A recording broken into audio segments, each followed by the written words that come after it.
Hi there, I'm Leigh Redhead, a writer and member of Sisters in Crime Australia.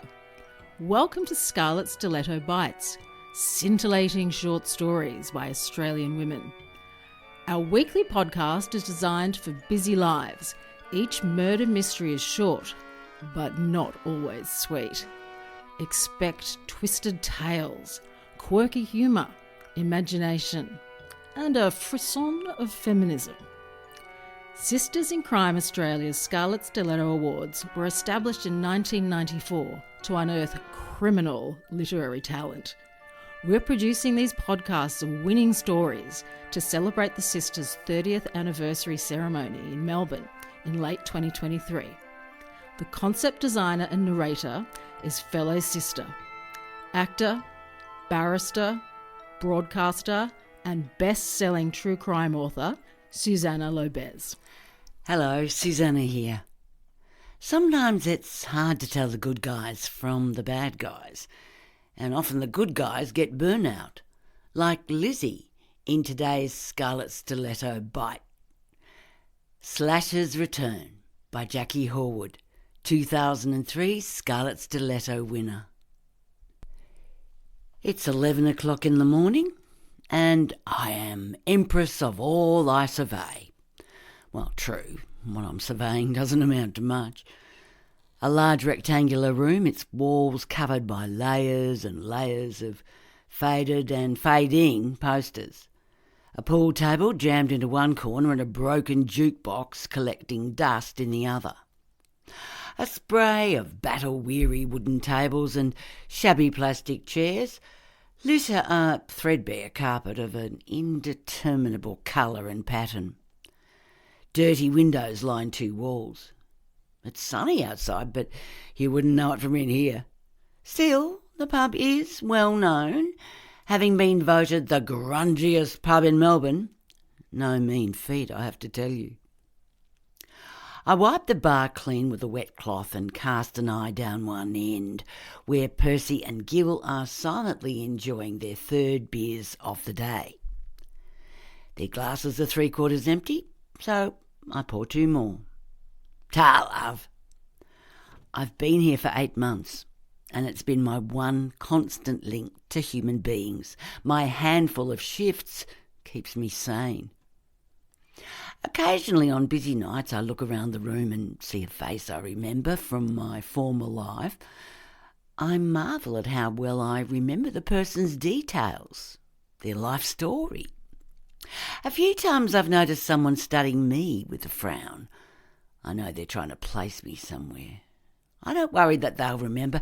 It's unlikely that the last time they saw me, I was wearing a tight t-shirt and a pair of faded black jeans, pouring drinks in the grungiest pub in Melbourne. Things have changed since my meltdown. My life, my friends, my ambitions. Many of my former work colleagues have disappeared. Superstitious, scared that my demons may tap them on the shoulder. Scared too by vulnerability. The door to the public bar swishes open. A solid man in a shabby grey suit saunters in. He steps out of the shadows and a neon shower lights his face, catching the hooded dark eyes and a large, blotched nose, catching me unawares. I take an involuntary step backwards and scan round me for a quick exit. 3 big steps and the man is leaning over the bar. His beefy hands are like baseball mitts and they splay out across the formica in front of me. I glimpse his knuckles to confirm my suspicions. A patchwork of faded blue tattoos covers his skin. Crucifixes, spiders' webs, people's names, a living history. It's him. I lift my face and look him straight in the eyes. "What would you like?" I ask, although I already know the answer. "Scotch and Coke." The man shifts his bulk onto a bar stool and waits as I pour his drink. I place the glass on the coaster in front of him and take his money. It's him. The shift manager, Joe, taps me on the shoulder. "Smoko, Lizzie, I'll take over." I nod and walk away, leaving Joe with the man. I grab my handbag and stumble outside, shading my eyes and squinting into the bright sunlight. I usually go behind the pub into the smelly back lane for a smoke, but today I sit on a park bench on the main street. From there I can watch the door to the public bar. I light up a cigarette and pull out my mobile phone. The man in the pub, sitting there with his scotch and coke and no conscience, is a drug dealer.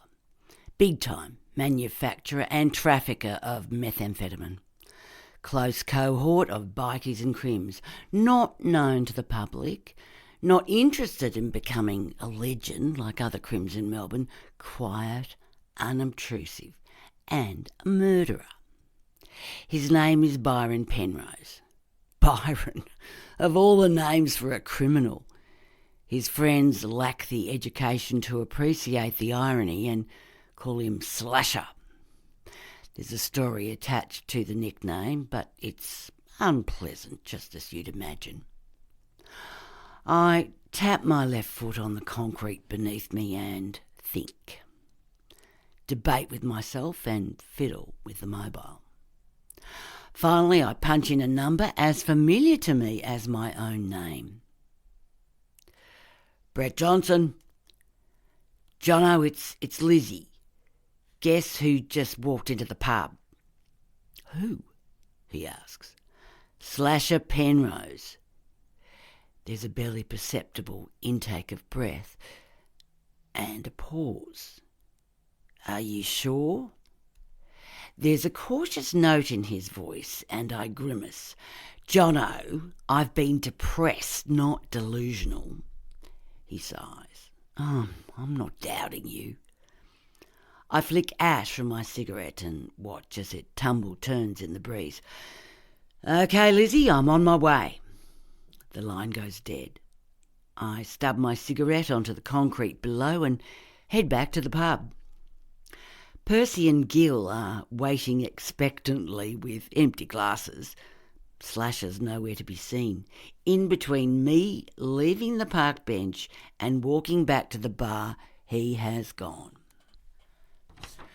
Jono and Mick swing through the front door. Mick with slicked back dark hair, like a seal, and Jono with short dark blonde hair, dark suits and dark sunglasses. Jono catches my eye. He tilts his head toward one end of the bar, away from Percy and Gil. "Where is he asks. "Gone now," I say. Mick cocks an eyebrow at Jono. "Are you sure it was him?" asks Jono. I fold my arms tightly across my chest, sensing that a nervous breakdown has now labelled me as being flaky. Mick is unable to meet my eyes. "Yeah, I'm sure." Jono picks up on my body language. We're not doubting you, Lizzie. We just need to be sure you're right." A dry cough interrupts us. We look down the bar and Percy is facing us. "The lady copper's right.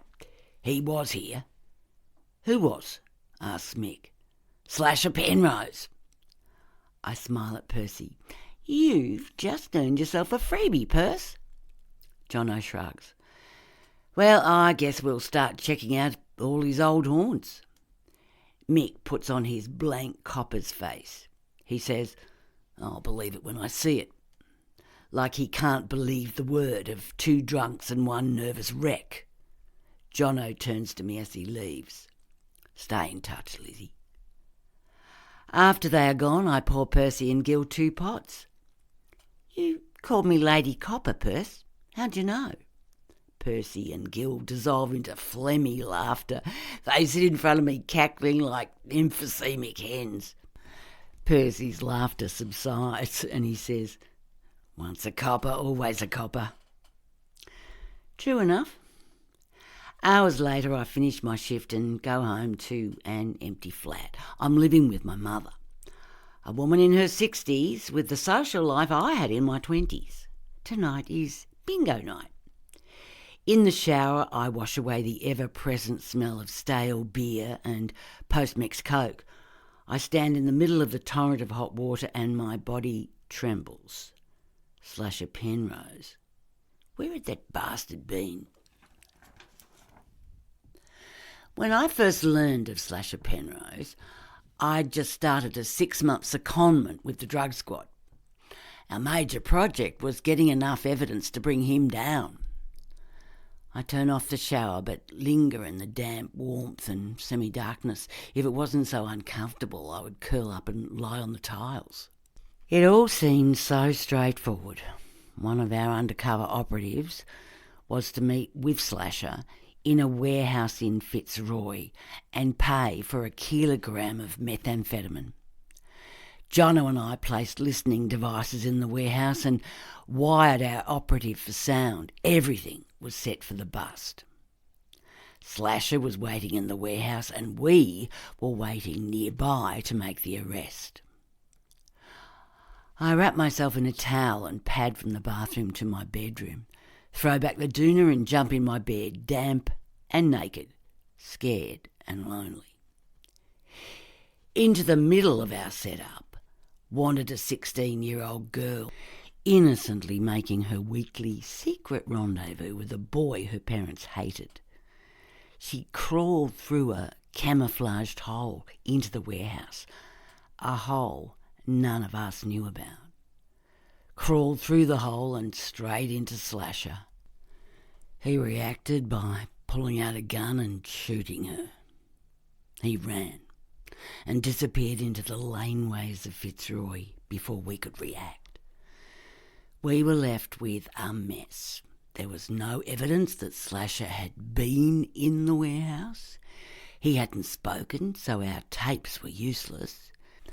We hadn't taken photos of him arriving, and our undercover cop hadn't seen him. Slasher was nowhere to be found. All his family and friends swore black and blue that he hadn't been around for days, that they thought he'd been interstate. From there on in, my life began to unravel.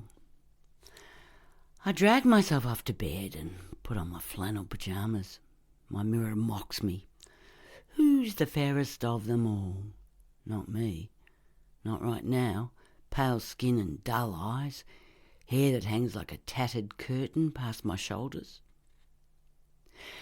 There was an internal investigation into our disastrous operation. My husband chose that moment to leave me a blunt goodbye note. One morning in the shower, I started crying and I couldn't stop. The force agreed to give me a year's leave without pay. So here I am, 37 years of age, living with my mum, working part-time in a pub. In 3 weeks' time, my year's leave without pay will be over, and I'll have to decide my future. Stay in blue or move on. Right now, I can't even decide what to have for dinner. On my days off, I like to sit in other people's pubs. I'm sitting in possibly the second grungiest pub in Melbourne. There are 2 old drunks at the bar, and the barmaid is studying the room like she is empress of all she surveys. A couple of old-timers are sitting at the nearby table, huddled over a form guide. A battered transistor radio sits between them, squawking like a parrot. I occupy my time by doing the crossword in one of the daily newspapers. Halfway through the crossword, the door swings open. I look up. It's Slasher. What's going on? For the past week, half of Victoria Police had been unable to find neither hide nor hair of him, and I seem to have a Slasher magnet on me. He is not alone.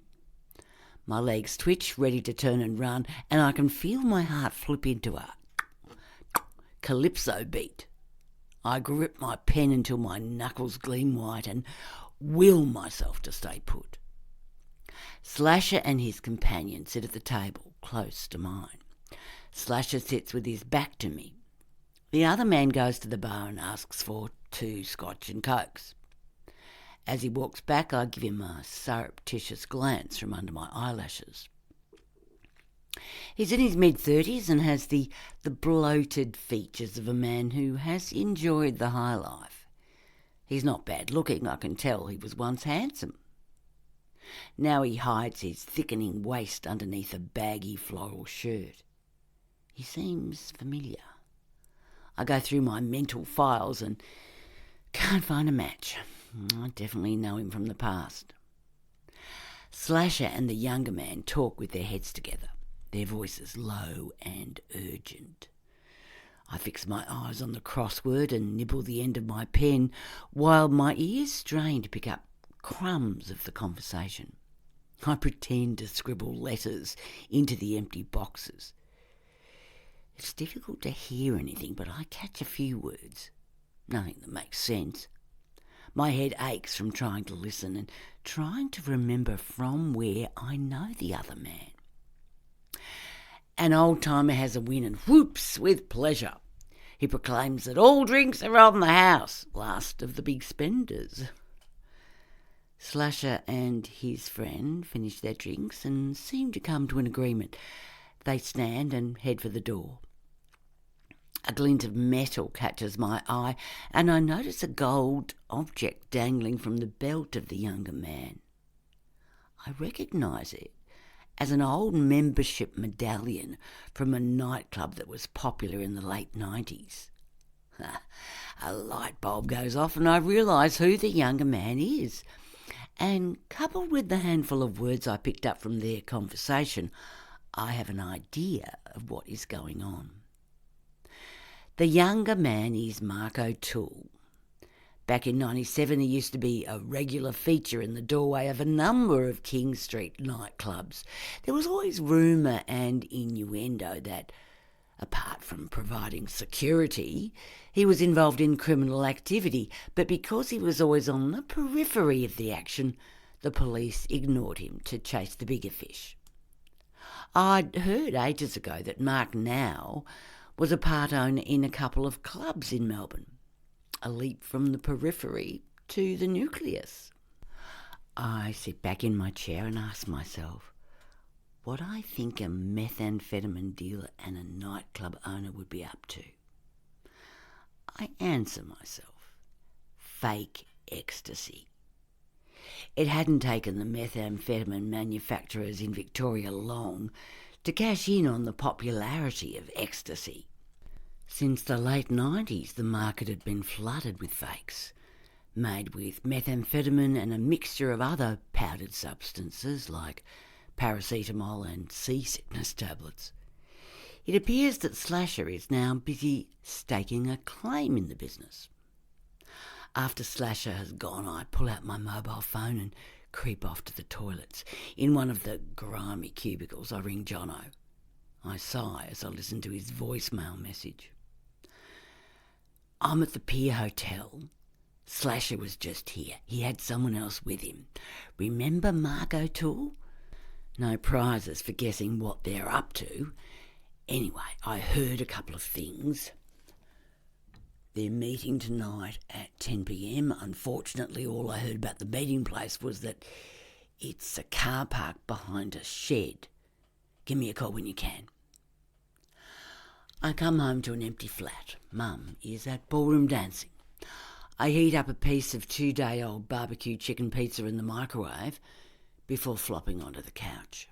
My head throbs. I peek at my wristwatch. The nightly news will be starting in 10 minutes. I reach for the remote control and switch on the television. Light and colour flicker before my tired eyes. Loud voices exhort me to buy, buy, buy. The news starts, although I barely register what's going on. Something about local politicians brawling about taxes, news, déjà vu. The faces change, but the script is always the same. The news finishes with the usual good news story. Smiling faces and positive chat. An exhibition of some sort at the Melbourne Exhibition Centre. The camera pans along the rectangular grey building with its sloping roof. A pinprick of interest wakes me from my stupor. The exhibition centre was commissioned by the previous state government, by the previous Premier, Jeff Kennett. At the time it copped the nickname Jeff's Shed, and it has stuck. I go out to my car and bring back the Melways road map. The patchwork of black and blue lines show me that there is a car park behind the exhibition centre close to the Yarra River. The exhibition centre is also not far away from the nightclub district in King Street. I smile in amusement to note that the car park is also across the river from Victoria Police Headquarters. I close the Melways and lean back on the couch. So, do I take this seriously? I imagine the tone of Jono's voice after telling him my hunch. Definitely not worth the humiliation. I have two options. I can ignore my hunch and settle in for the evening, or I can do what I'm trained to do. For the next hour I trace figure eights around the furniture, turning things over and over, tossing a mental coin. Best two of three. Get hold of yourself, I say finally. Just go down there and have a look. Much to gain and nothing to lose. I change out of my sweat-stained T-shirt and into a black long-sleeve top. I put on sturdy work boots and tie my hair back. I have no gun, so I arm myself with my mobile phone and a shaky attitude. At 9 o'clock I leave a note for Mum on the kitchen bench. Don't wait up, out chasing drug dealers. I start the car and drive off without waiting for the engine to warm up. If I give myself too much time to think now, I'll just go back inside.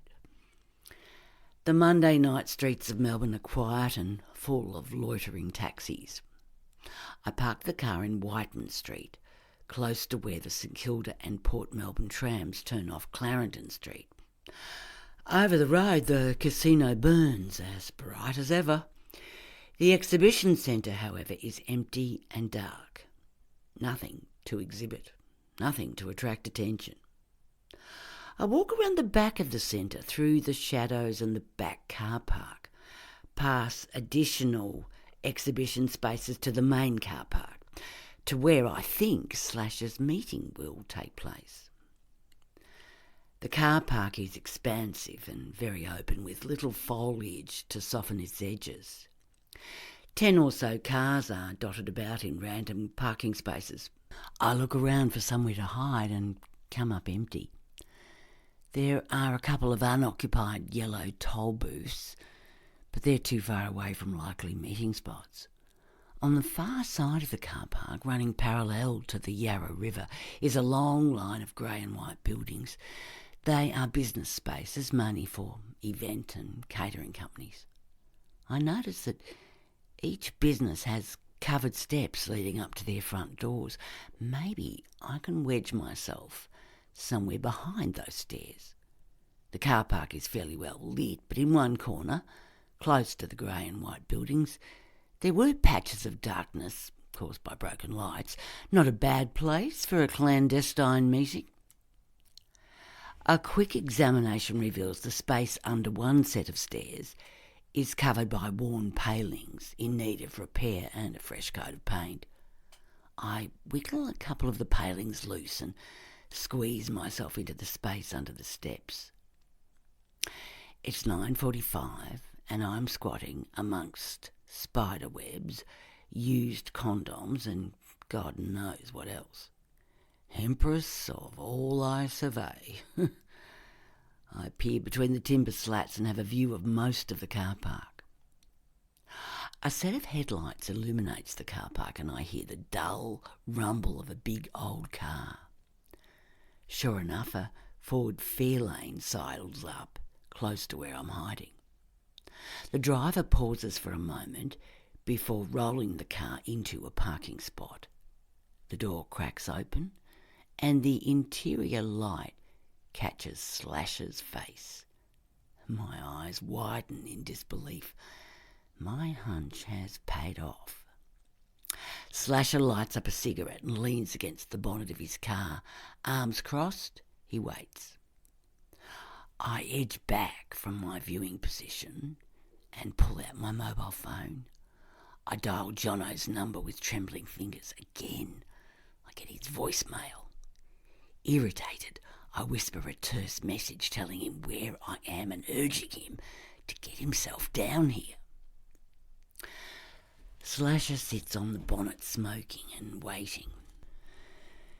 10 slow minutes meander past and I'm developing a cramp in my left calf.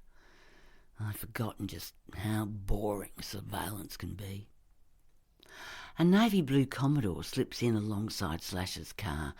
Mark O'Toole parks and emerges from the car, a briefcase in his hand. He nods to Slasher and sits beside him on the Fairlane's bonnet. They exchange a few words and lapse into silence. I frown and wonder if they're waiting for someone else. A few more minutes lumber past. Another car appears and parks beside the Commodore. The driver gets out and I hold my breath as I wait to see who it is. I gasp and tumble backwards, landing in the dirt and dust with a thud. It's Mick. He opens the boot of his car and pulls out a large leather suitcase. What the hell is going on? From where I sit, I can still see the action. I watch, trying to interpret what I'm seeing. I wonder if Mick is undercover, but he's dressed as he normally would be as a detective. There is no attempt to behave like anyone other than who he is. Maybe he's trying to get them to think he's a copper gone bad. The more I watch, the more I'm confused and frightened. Mick is over there, being Mick. I remember him not being able to meet my eyes, and I shake my head in disbelief. Another thought settles uncomfortably in the pit of my stomach. How much of this does Jono know about? When we were working together, working as partners, Jono and I told each other everything. And what wasn't shared, we'd find out about anyway. I don't want to believe he's involved. But his unanswered mobile phone nags at me. He knows where I am and what I've seen. I have to get out of here. I don't want to find out where Jono's heart truly lies. The three men head my way. I back into a corner, trying to disappear into the black, hoping one of them doesn't look between the cracks of the steps. They thump over my head like a stampede of cattle and open the door. Fear now drives me, picking at my skin like vultures. I shove aside the wooden palings and throw myself out into the car park, and I start to run. Hey, what do you think you're doing? I turn in fright. Mick stands at the top of the steps, unlit cigarette in one hand and a look of complete surprise on his face. Shit, he says when he realises who I am. He pulls out a gun and shouts to Slasher and O'Toole. I duck between the cars, desperately searching for the quickest way to escape. Crouching near the driver's door of O'Toole's car, I notice he's left his keys in the ignition. Keeping low, I open the door and crawl into the car. The window above me shatters and I yelp. Glass confetti covers my head and shoulders and grinds into the backs of my legs as I sit on the driver's seat, fingers wet with sweat. I start the engine. Bullets crack the bonnet and roof of the car. Mick clatters down the steps, yelling and waving his gun. I slam the car into reverse and hit the accelerator. I reverse and keep reversing, keeping my head down and hoping I won't back into anything. I peer over the dashboard. The three men are diving into Mick's car. I do a backwards U-turn and put the car into drive and drive headlong at two police cars. Lights flashing and sirens screaming. They swerve around me and skid to a halt. Behind them is an unmarked police car, Jono at the helm. Over there! Over there! I shout, pointing to Mick's car, which is by now heading in the opposite direction. The police cars race away in a cloud of dust. Jono jumps out of his car. "You okay?" he asks. I catch my breath and, to my surprise, smile. I feel good. Really good. I smile again. "Oh, that was a rush." Jono gives me a hug. I ask him, "Did you know about Mick?" He nods. "Yeah, we did. I was busy installing listening devices in his house when I got your voice message." I grimace. "Speed things up, did I?" Jono laughs and puts his arm round me, leading me to his car. "You've saved me a lot of boring hours of surveillance. Don't I know it?" It's 11 o'clock in the morning, and I am Empress of all I survey. A squad room full of noisy detectives and a desk loaded with files. Someone else will have to pull Percy and Gil's next beer. The end. Thanks so much for listening. We'd love your feedback. Subscribe for free to Scarlet Stiletto Bites wherever you get podcasts. And do visit our website, sistersincrime.org.au.